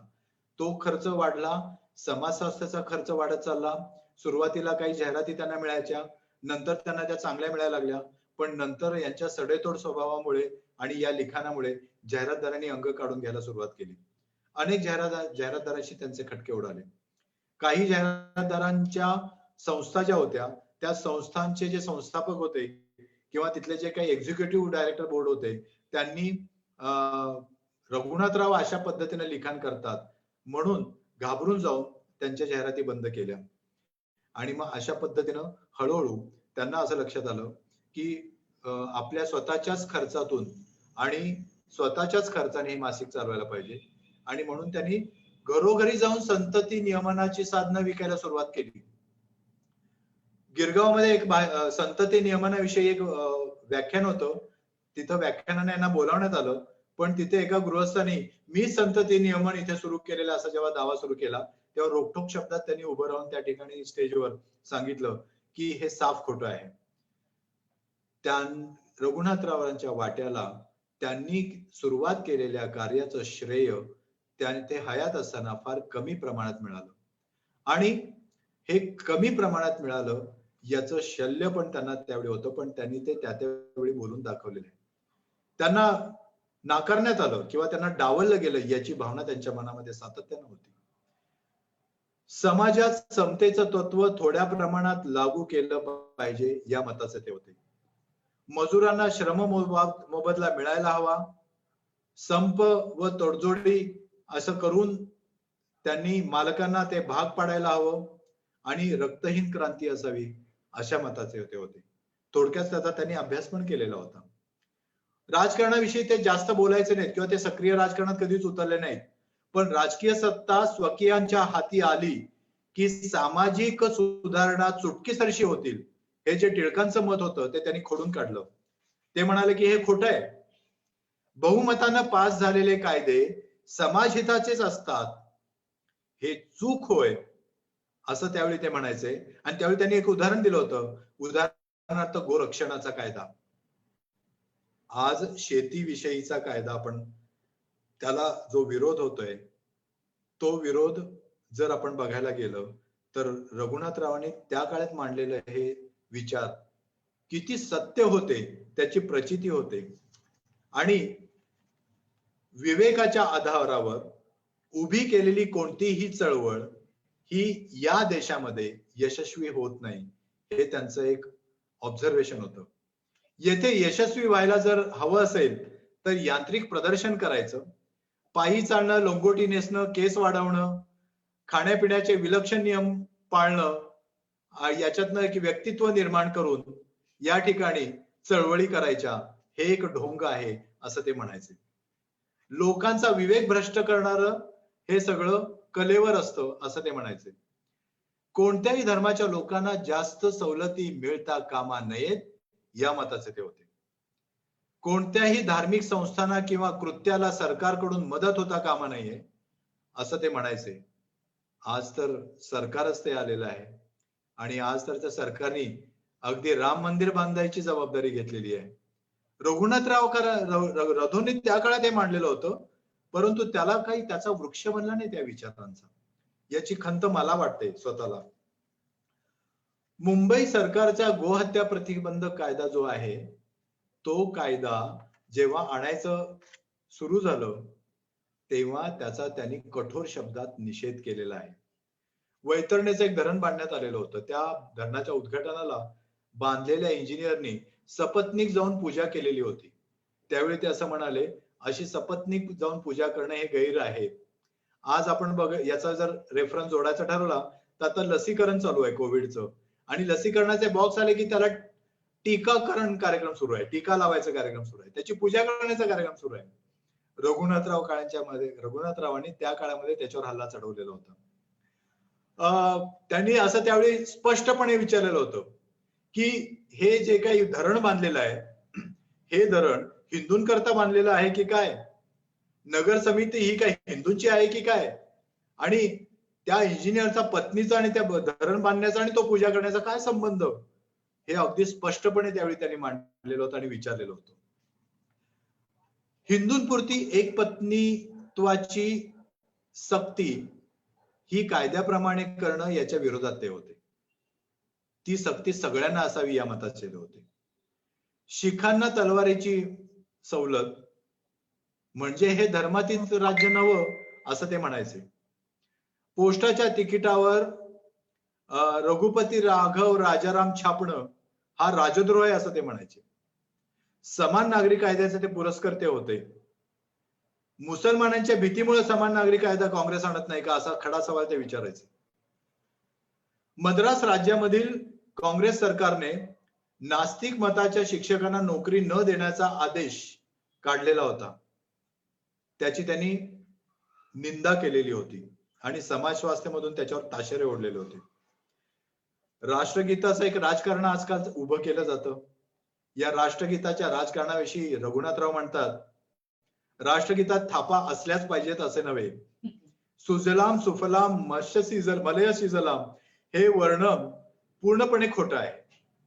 आणि राष्ट्रगीताच्या विषयी ते म्हणतात की तुम्ही खरोखर जे वास्तव आहे ते वास्तव ज्या राष्ट्रगीतात आहे ते तुम्ही राष्ट्रगीत फार फार तर तुम्ही म्हणा. पुढे जाऊन ते म्हणतात की झेंडे याचं जे एक राजकारण असतं त्या राजकारणाविषयी मी लिहायचं ठरवलं तर मी असं लिहीन की भगव्या झेंड्यामुळे साधू लोकांचे बंड माजेल. आणि तसंच काँग्रेसने जर चरखा त्याच्यावर झेंड्यावर ठेवून जर म्हटलं असेल तर चरखा हा सुद्धा एक बावळटपणाचा एक प्रतीक आहे. म्हणजे रघुनाथराव सर्वत्र विचार व्यक्त करायचे. त्यांचं ठाम मत होतं की कायदा करून सुधारणा होणार नाही, कायद्याने फक्त नियंत्रण येईल. लोकशिक्षण हाच एक श्रेयस्कर मार्ग आहे. म्हणजे वेश्याविषयी त्यावेळी खूप मोठं मंथन चालू होतं. वेश्या म्हणजे समागम सोसणारी, पैसे घेऊन समागम सोसणारी स्त्री अशी त्यांनी व्याख्या केली होती. पण वेश्या, जुगार आणि दारूबंदी याच्याविषयी त्यावेळी चर्चा चालू होत्या, झडत होत्या, त्यावेळी त्यांनी असं म्हटलं होतं की लोकशिक्षण करा. समागम स्वातंत्र्य असायला पाहिजे या मताचे ते पुरस्कर्ते होते. एकमेकाच्या संमतीनं समागम हा प्रत्येकाचा हक्क आहे व त्यात गैर काही नाही असं ते म्हणायचे. फक्त संतती व रोग प्रसार होऊ नये याची काळजी मात्र समागम कर्त्यांनी घ्यायला हवी असं ते म्हणायचे. आणि विवाहाविषयी सुद्धा त्यांनी थेट मतं मांडलेली आहेत. विवाह म्हणजे उंदराचा पिंजरा आहे. एकदा त्यात गेलं की मग तिथून बाहेर पडणं नाही, मरूनच बाहेर पडायचं असतं. आणि त्याला त्यांचा विरोध होता. विवाह करताना आणि विवाह मोडताना दोन्ही वेळा भटाची परवानगी घेण्याची आवश्यकता नाही आणि रजिस्ट्रारची सुद्धा पावती घेण्याची गरज नाही असं ते म्हणायचे. विवाह जर मोडला, घटस्फोट झाला तर त्याला कमी लेखू नये असं ते सतत म्हणायचे. कुटुंब संस्थेस विवाह संस्थाच्या टेकूची गरज नाही असं ते ठामपणे म्हणायचे. कुटुंब संस्था असायला हवी ते म्हणायचे, पण त्याला विवाह संस्थेची गरजच आहे या मताचे ते नव्हते. दुसऱ्याच्या सुखाकरिता झटणे हे कामशास्त्राचे मुख्य नीती तत्व आहे असं त्यांना वाटायचं. केवळ पुरुषाचे सुख कामशास्त्रात नसते असं ते ठामपणे मांडायचे. त्यामुळं त्यांनी कामशास्त्राविषयी ही जी मतं मांडली ती मतं ही आज सुद्धा त्यातली खूप घेण्यासारखी मतं आहेत. आणि त्यांनी सायकोलॉजीचा पण अभ्यास केलेला होता. ऍज अ क्लिनिकल सायकोलॉजिस्ट म्हणून मला असं वाटतं की त्यांनी त्या काळी मांडलेलं मत आज कॉग्निटिव्ह न्यूरोसायन्सने पुढे आणलेलं आहे. ते मत म्हणजे मेंदू म्हणजेच मन. मन बिन वगैरे असं काही नसतं, मेंदू म्हणजेच मन आहे असं ते म्हणायचे. आणि त्यांनी त्याची एक सखोल चिकित्सा केलेली आहे. सायकोलॉजी विषयी असं म्हणायचे, सायकोलॉजी म्हणजे मेंदूचं शास्त्र करणारं ते शास्त्र असायला पाहिजे. फ्रॉइडवर त्यांनी टीका केलेली आहे आणि ते असं म्हणायचंय की आत्मविश्लेषण किंवा मनोविश्लेषण हे एक थोतांड आहे आणि ते खरंच ठरलेलं आहे. धर्म म्हणजे कल्पनासृष्टी आहे आणि विज्ञान म्हणजे सत्यसृष्टी असं म्हणणारे, म्हणजे हे व्होल्टेअर आणि दिदेरोचं मत आहे खरं तर. असं म्हणणारे रधो हे खरं तर खूप काळाच्या पुढे होते. विवेक हा फ्रॉइडचा देव आणि वैज्ञानिक सत्य हा साक्षात्कार होता असं विल हर्बर्ग म्हणत होता. ते रधोंच्या बाबतीत अगदी तंतोतंत खरं आहे. विवेक हा त्यांचा खरोखर देव म्हणायचा आणि वैज्ञानिक सत्य हा साक्षात्कार आहे मानायला पाहिजे, हे रधो तितक्याच पोटतिडकीनं मानायचे. बुद्धिवाद हा सर्वशास्त्रीय ज्ञानाचा पाया आहे, रधो म्हणायचे. नैसर्गिक परिस्थितीचं अवलोकन किंवा प्रयोग करून मिळवलेली माहिती व त्यावरील तर्कशुद्ध अनुमान हे शास्त्रीय सत्य म्हणजेच बुद्धिवाद आहे असं रधो म्हणायचे. आगरकरांचे वारस हे खरोखर रधोच होते आणि ते एकमेव होते. एक हाती त्यांनी लढलेली आहे. कुठलीही संस्था नाही. आज अंधश्रद्धा निर्मूलन समिती एक संस्था आहे, ती लढते, चळवळ उभी करते, कार्यकर्ते त्यांच्या पाठीशी आहेत, पण रधोनी एक हाती ही लढाई लढलेली आहे. इतके हल्ले झाले, इतक्या खटले झाले, सगळं झालं तरी सुद्धा त्यांनी माघार घेतली नाही आणि रधोनी ती लढाई वैज्ञानिक दृष्टिकोन ठेवून लढलेली आहे. आणि म्हणून रधो हे जेव्हा एक हाती लढले तेव्हा त्यांच्या वाटेला उपेक्षा झालेली आहे. जेव्हा मालतीबाई रक्तक्षयाने गेल्या तेव्हा एका हातगाड्यावर घालून त्यांनी एकट्याने ते गाडं ओढत त्यांनी नेलेलं आहे. लोकांना कशाला बोलवा, ते तरी येऊन इथे काय करणार आहेत. आणि मला फुकटचे अश्रू तर आणखी काही जणांचे असतील तर ते बघायची पण इच्छा नाही असं ते स्पष्टपणे बजावतात. असे रधो कर्वे 10 ऑक्टोबर 1953 रोजी एक सारस्वत ब्राह्मण समाजाचा एक कार्यक्रम चालू होता, तिथे गेलेले होते आणि ते स्टेजवर उभे होते. प्रश्नोत्तर सुरू होती आणि तिथे पाय त्यांचे लटपटू लागले आणि त्या ठिकाणी ते कोसळले. त्यांना तात्काळ भाटिया हॉस्पिटलला हलवण्यात आलं. 14 ऑक्टोबर 1953 रोजी त्यांचा मृत्यू झाला. त्यानंतर रधोंचं साहित्य, समाजस्वास्थ्य सगळं अज्ञातवासात गेलं. म्हणजे समाज सुधारकांना सुद्धा रधोंची आठवण झाली नाही. रधो हयात असताना रधो सुद्धा म्हणत होते की समाज सुधारक हे लैंगिकतेकडे कानाडोळा करतात. समाज सुधारकांनी सुद्धा कानाडोळा जर केला असेल तर काय असेल पुढे. रधोंची आठवण ही जेव्हा लैंगिकतेचे एक मोठी चळवळ उभी राहिली, ज्याला सेक्शुअल रिव्होल्युशन आपण म्हणतो, ती सेक्शुअल रिव्होल्युशन 1960च्या दरम्यान जेव्हा आली, फ्रॉइडनी सुद्धा लैंगिकतेविषयी मतं मांडली, तेव्हा कुठे रधोंची आठवण यायला सुरुवात झाली. आणि मग गेल्या काही 15-20 वर्षांमध्ये रधोंविषयीच एक चळवळ रधोने जी उभी केलेली होती तशी चळवळ उभी व्हावी असे प्रयत्न सुरू झाले. आम्ही हा प्रयत्न सुरू केलेला होता पण तो तोकडा पडला. आम्ही फार अपुरे पडलो आणि आज सुद्धा समाज स्वास्थ्याचे अंक आम्ही काढले, पण आज सुद्धा आम्हाला वाचकांचे पत्र आली की हा अंक टेबलावर ठेवायचा म्हटलं की आमच्या शेजारचे घाबरतात आणि ते गुपचूप आणि लपून छपून ते वाचतात. रधोंचे समाज स्वास्थ्याचे अंक 100 वर्षापूर्वी असेच वाचले जात होते आणि आज सुद्धा ती परिस्थिती आहे. अजूनही काही लैंगिकते विषयी खूप काही मोठं प्रबोधन होऊन खूप काही समाजामध्ये जागृती झालेली आहे असं अजून नाही. अजूनही बुरसटलेलेच विचार आहेत. स्त्री आणि लैंगिकता याच्याविषयी तर अत्यंत अज्ञानी आणि अडाणी विचार आहेत आणि रधोंचं कार्य म्हणूनच ढळढळीतपणे उठून दिसणार असं कार्य. आणि अशा रधोंचा हा जन्म होऊन 140 वर्ष उठून गेली. त्या निमित्तानं आणि तुम्ही दाभोळकरांच्या निमित्तानं ही लेखमाला इथे आयोजित केली, त्याबद्दल खरोखर मला तुमचं कौतुक आहे. आणि मी माझे विचार तुमच्यापर्यंत पोहोचवले ते तुम्ही शांतपणे ऐकत राहिलात त्याबद्दल तुमचेही मी आभार मानतो. राजू देशपांडे आणि त्याचे सर्व सहकारी यांनी यासाठी कष्ट घेतले, त्या सर्व सहकाऱ्यांचे पण मी आभार मानतो. जर याच्यावर काही चर्चा करण्याची इच्छा असेल तर आपण याच्यावर चर्चा करू.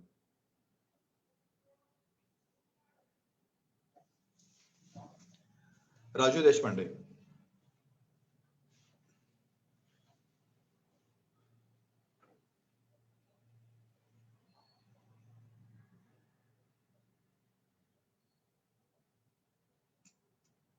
राजू, ऐकू येत आहे?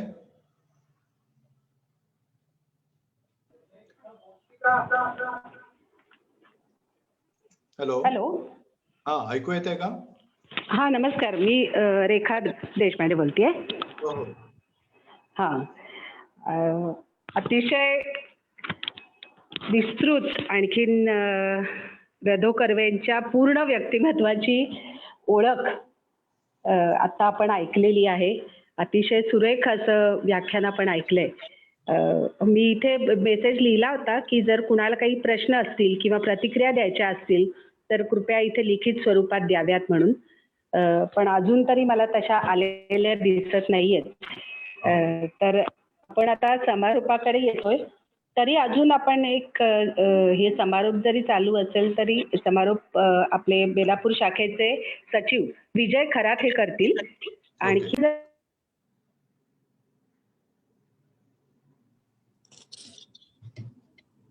ह्यावर्षी त्यांना विनंती करते. 2 मिनिटं आपण घेऊया आणखीन, त्याच्यानंतर समारोप करूया.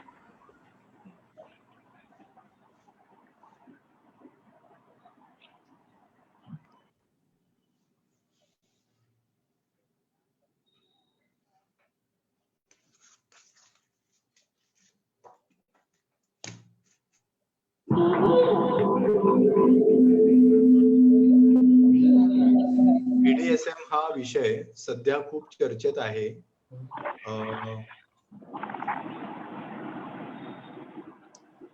त्याबद्दल माहिती देऊ शकाल का? BDSM हा विषय चर्चेत आहे, त्याच्याबद्दल आपल्याला खूप माहिती नेटवर पण अवेलेबल आहे. पण यामध्ये नेमकेपणाने हा प्रश्न विचारावा की कोणत्या चर्चेविषयी तुम्हाला माहिती हवी आहे?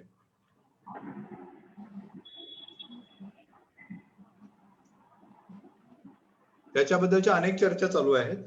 त्यातल्या कोणत्या चर्चेबद्दल तुम्हाला माहिती हवी आहे?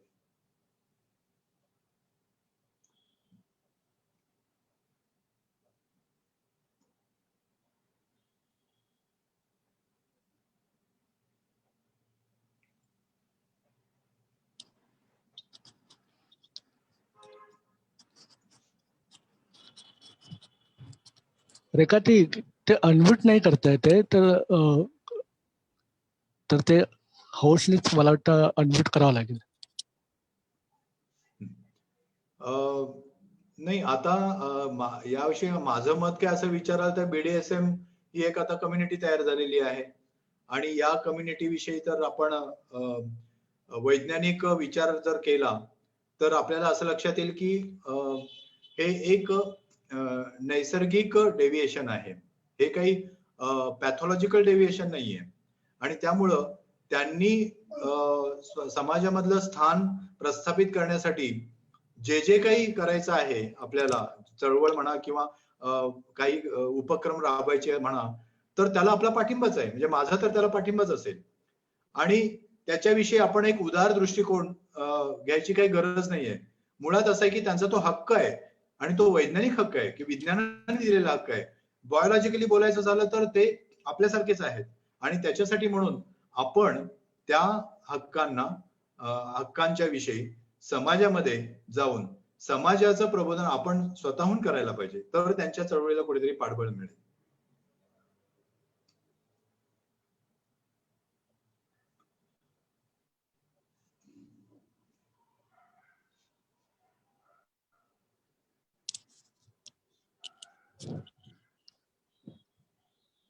अजून कोणाचे काही प्रश्न आहेत का?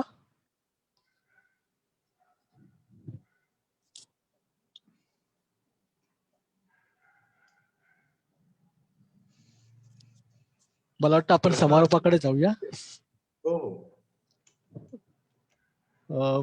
मी महाराष्ट्र अंधश्रद्धा निर्मूलन समिती बेलापूर शाखाच्या वतीने समारोप करण्यासाठी इथे आता उपस्थित आहे. सगळ्यात प्रथम मी पाटील सरांचे खूप मनापासून इथं मी आभार मानतो. कारण मुळात रधो कर्वेंच्या संदर्भात आज चर्चाच करणं इतकं कठीण झालं. त्याविषयी तुम्ही इतकं सविस्तर आणि विस्तृत इथे माहिती दिली. आणि 100 वर्षापूर्वीच्या रधो कर्वेंचं ते क्रांतिकारी, आपण त्याला असं म्हणू शकतो की विद्रोही म्हणू शकतो, आपण त्याला क्रांतिकारी म्हणू शकतो. तर अशा प्रकारचे विचार त्यांनी त्या काळी मांडले आणि त्या संदर्भातली जी त्यांची विचारसरणी होती, जी त्यांची भूमिका होती, ती तुम्ही इथे सुद्धा मांडली. आणि बऱ्याच लोकांना त्यातल्या बऱ्याचशा गोष्टी लक्षात आल्या असेल, त्यातले अनेक पैलू समजून आले असतील. आणि आजच्या काळामध्ये जर आपण जोडून बघितलं तर हे विचार किती महत्वाचे आहेत आणि आजच्या काळामध्ये किती तंतोतंत लागत हे आपल्याला स्पष्टपणे लक्षात येते. मी मधल्या काळामध्ये रधो कर्वे यांच्या जयंतीच्या निमित्ताने बऱ्याच ग्रुपवरती एक मेसेज लेख पत्र व्हायरल झाला होता. मला वाटतं पाटील सरांचा तो लेख आणि त्या लेखामध्ये बऱ्याचशा सरांनी विस्तृतपणे मांडले होते. त्यातल्या 2-3 गोष्टी फक्त मांडल्या, ऑलरेडी सरांच्या व्याख्यानातून ते आलेले आहेत. ते मी यासाठी मांडतो कारण ते आजच्या काळामध्ये खूप महत्वाचं आहे. ते म्हणजे एकतर ते पतिव्रता जे आपण काही जी संकल्पना जी निर्माण केलेली आहे भारतीय संस्कृतीमध्ये की स्त्रियांनी पतिव्रता वगैरे असलं पाहिजे, तर त्यावेळी त्यांनी ती नाकारली होती. आणि रधो कर्वेंनी स्पष्टपणे म्हटलं होतं की पतिव्रता हे काही कुठलं नैसर्गिक वगैरे भावना नाहीये, पुरुषांची अरेरावी आहे आणि निवड स्त्रियांवरती मालकी हक्क दाखवण्याच्या दृष्टिकोनातून ही संकल्पना पुढे जन्माला घातलेली आहे. आणि आज आपण जेव्हा ते बघतो तर आपल्या ज्या काही मालिका आज आपण बघतो, वेगवेगळ्या प्रकारच्या कुठल्याही मालिका जर आपण उघडून बघितल्या त्यातून नेमकं स्त्रियांचं कुठल्या प्रकारचं दृश्य आपल्या समोर येतं. भारतीय स्त्रीची जी काही प्रतिमा आहे ती नेमकी कुठल्या प्रकारे आपल्या समोर आणण्याचा प्रयत्न केला जातो हे ठसठशीतपणे आपल्या लक्षात येतं. आणि त्यातूनच रधो कर्वे जे त्या काही मांडत होते 100 वर्षापूर्वी आणि त्यावेळी त्यांची ती काही विचारसरणी होती आणि त्याचा आजचा जर संदर्भ लावला तर ती किती वेगळ्या प्रकारची ती बंडखोरी होती आणि अशा प्रकारची बंडखोरी मला वाटतं आजच्या काळामध्ये सुद्धा करण्याची आवश्यकता आहे. हा त्यातला एक भाग आहे. दुसरा रधो कर्वेंनी एक मुद्दा मांडला तो जो पाटील लेखामध्ये, तो म्हणजे नग्नता हा शरीरामध्ये नसतो, तो बघण्याच्या डोळ्यामध्ये असतो. आज जे महिलांवरती बलात्कार वगैरे होतात, अत्याचार होतात, या संदर्भात जेव्हा काही वेगळ्या प्रकारच्या चर्चा होतात त्यावेळी सुद्धा हीच चर्चा असते. आणि त्यातून मग जे काही तथाकथित संस्कृती रक्षणचे विचार मांडत असतात किंवा महिलांनी असे कपडे घातले पाहिजे, महिलांनी अशा प्रकारचं वागलं पाहिजे, महिलांनी रात्रीच्या वेळी घराबाहेर पडता कामा नये, ही जी काही विचार आज मांडली जातात त्याला हेच मला वाटतं रधो कर्वेंचं जे हे विधान आहे ते अतिशय चपराक आहे असं मला वाटतं. आणि मला वाटतं हे विचार जास्तीत जास्त लोकांपर्यंत आणणं खूप गरजेचं आहे. त्यात एक महत्वाचा मुद्दा मला मांडावासा वाटतो तो ह्यासाठी की त्या काही त्यांनी एक मुद्दा मांडला होता की कायदा करून काही सुधारणा होणार नाही, तो एक नियंत्रण करू शकतो. आणि आपल्या सगळ्यांना माहिती की कायदे हे अंमलबजावणीच्या दृष्टिकोनातून ते बनवले जातात. त्यातून एन्फोर्समेंट आणि ते कशा प्रकारे जे काही गुन्हे घडतात त्या गुन्ह्याला जर बसवण्यासाठी ते कायदे असतात. परंतु त्यांनी त्यावेळी एक मुद्दा मांडला तर लोकशिक्षणाचा. तर आज आपण जेव्हा काही कायदे बनतात त्या कायद्यामध्ये अशा प्रकारची भूमिका कायदे बनवणारे घेतात का? आज शक्ती विधेयक जे आज महाराष्ट्र सरकारने मांडलेलं आहे आणि त्या संदर्भात सुद्धा आज वेगळ्या प्रकारचा समाजाला विरोध करतात. त्यातून हाच मुद्दा येतो की कायदे कडक करून फाशीची शिक्षा त्याच्यात टाकून हे गुन्हे थांबणार आहेत. लोकशिक्षणाचा मुद्दा तो कर्वेंनी त्या काही मांडला होता, तो मुद्दा आपण काय गृहीत धरणार आहोत की तर अशा अनेक प्रकारचे मुद्दे मला वाटतं आजच्या काळामध्ये आपण तपासून बघितले पाहिजे. खरं तर रधो कर्वे हे पुरोगामी महाराष्ट्राला सुद्धा पछाडी पडणारे नाही. बाकी राज्यांचा विचार आपण सुरू केला पाहिजे, पण तरी सुद्धा आपल्यासारख्या पुरोगामी चळवळीच्या कार्यकर्त्यांनी रधो कर्वेंसारखे विचार सातत्याने पुढे घेऊन जाणं खूप गरजेचं आहे, सातत्याने लोकांसमोर मांडणं आवश्यक आहे. आणि म्हणून मला वाटतं सत्य शोधनची व्याख्यानमाला जो आम्ही विचार करतो की ह्या जानेवारीमध्ये आपण रधो कर्वेंच्याच संदर्भातली भूमिका घेऊया, ती भूमिका आम्ही स्पष्टपणे ह्यासाठीच घेतली होती की कर्वेंचे विचार जनसामान्यांपर्यंत पोहोचणे खूप आवश्यक आहे. यासाठीच मला वाटतं की पाटील सर तुम्ही वेळात वेळ काढून इथे दिलात आणि इथे मांडल्यात. तुम्ही स्वतः सुद्धा सामाजिक स्वास्थ्य जे कर्वेंचं मासिक होतं ते चालवण्याचा प्रयत्न करतात, लोकांसमोर ते विचार आणतात, डेफिनेटली आमच्या इथे जे तरुण कार्य करतात तुमच्या विचारांना पुढे घेऊन जायचं काम करतील. आणि तुम्ही जे काही प्रयत्न सुरू केलेला आहे रधो कर्वेंचे विचार लोकांकडे घेऊन जायचे, तर आम्ही सुद्धा त्या दृष्टिकोनातून सातत्याने जिथे कुठे संधी मिळेल तिथे हा प्रयत्न करण्याचा नक्कीच प्रयत्न करू.